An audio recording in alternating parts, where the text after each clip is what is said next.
Mwongeye kwirirwa abakunzi ba How to Rwanda TV, kanizere ko mumeze neza, kuko iyo mumeze neza nanjye mba meze neza cyane.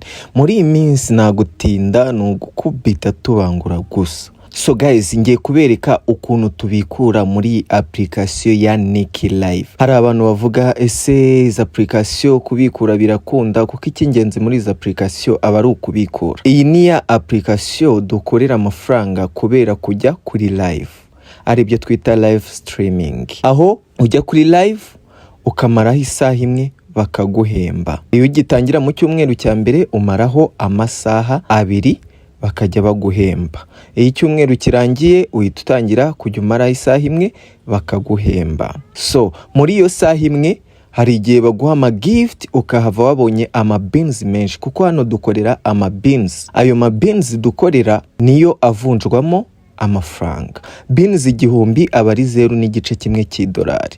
Beans 10,000 ubwo urumva ko aba ari idolari rimwe. Beans 100,000 ari nayo minimum withdraw aba ari amadolari 10. Ngira ngo turumvikana. So mbere yuko dukomeza mbereka ukuntu tubikura, reka mbereke ya task ukora hano muri Niki Live iguha ama beans menshi. Atari ugukora ziriya live gusa, hari n'ubundi buryo wabonamo amafaranga. Bumwe muri ubu butanga beans nyinshi n'ubu ngubu ngiye kuberekaho muri make mbere yuko tujya ku ntego yacu y'uyu munsi. So guys, uraza ukareba hano kuri chat. Kuri chat uraza ukareba mu ma event. Mu ma event urabona ngiyi event iri hano.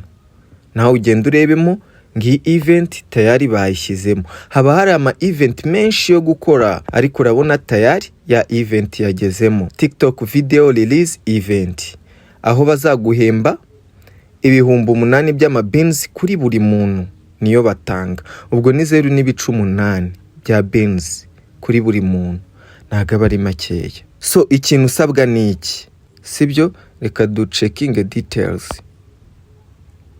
Nituza muri details y'iyi event, ibi nibyo bakubwira. Reward kuri post ya video imwe ubona 1000 beans. Maximum reward kuri buri muntu ni 8,000, ubwo bingana na video 8 baba baguhaye ngo posting kuri TikTok yawe. So ikintu ukora ni iki, niba ushaka gukora iyi event urakopia iyi nimero ureba hano, ugende uyishyire muri telefone yawe, uhita umwandikira 499 iyi mibare iri hano byonyine, ahita guha link akakubwira n'uburyo uri bubikoremo. So nuko nguko iyi event ikorwa, ibindi ugenda ubimenya watangiye kuyikora. Tuze ku ntego nyamukuru yacu y'uyu munsi, ni ukubikura. So kubikura uca hehe? Uraza ugakora hano kuri mi. Iyo ukoze kuri mi uraza ukareba balance yawe hano, aba ari amacoin, aya ari ama beans. Dushaka kubikura ukora hano kuri beans. Ntuzigere ukora hano kuri exchange, kuko iyo ukoze kuri exchange beans zawe zihita zihindukamo aya macoin, kandi aya macoin ikintu akora ushobora kuyagurana bakaguhamo ama beans, cyangwa aya macoin ukajya uyatangamo nk'ama gift ukagambolinga. Ibyo ni ibintu byose biduha amafaranga muri Niki Live. So ndahita nkora hano bame balance my income ngiyi. Wirinde gukora hano kuri exchange, ukoreho hano ku mibare. None bakuzaniye exchange, urabona ko bakubwira ngo beans 30,000 zingana na coin 27,000. Nuhakore ukore hano kuri withdraw.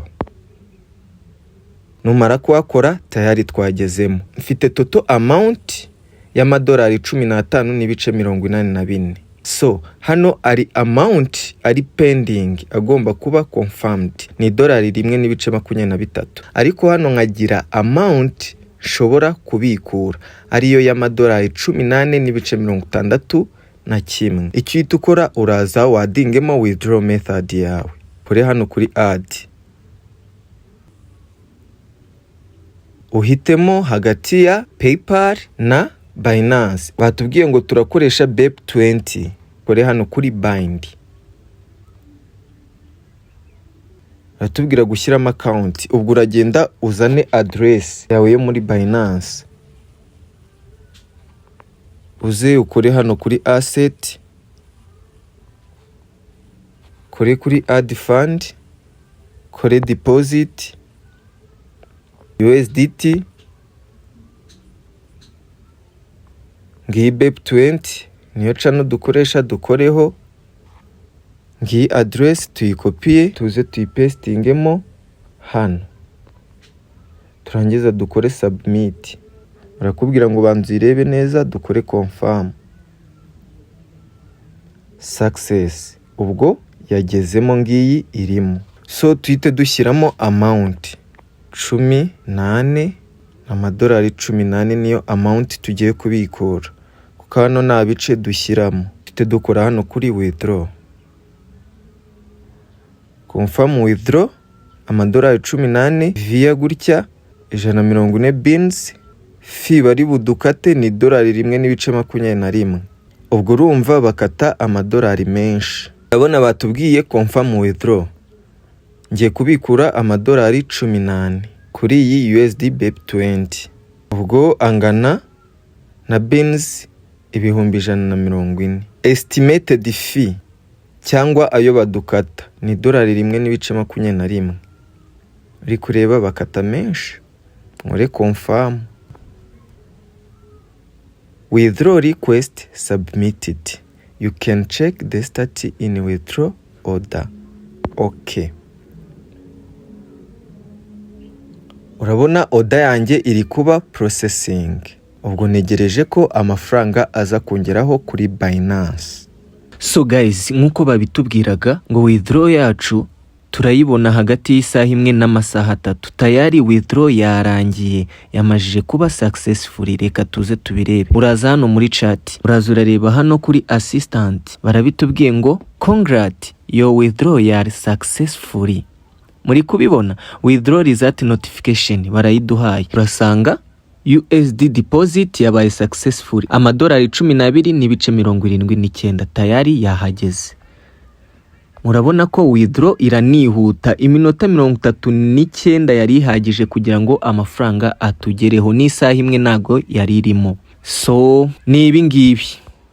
So guys, murabona ko withdraw nagikomeye. Ikindi ni ugukora iyi Niki Live, ibyo naberetse byose mukabikora muzabona amafaranga muri iyi Niki Live.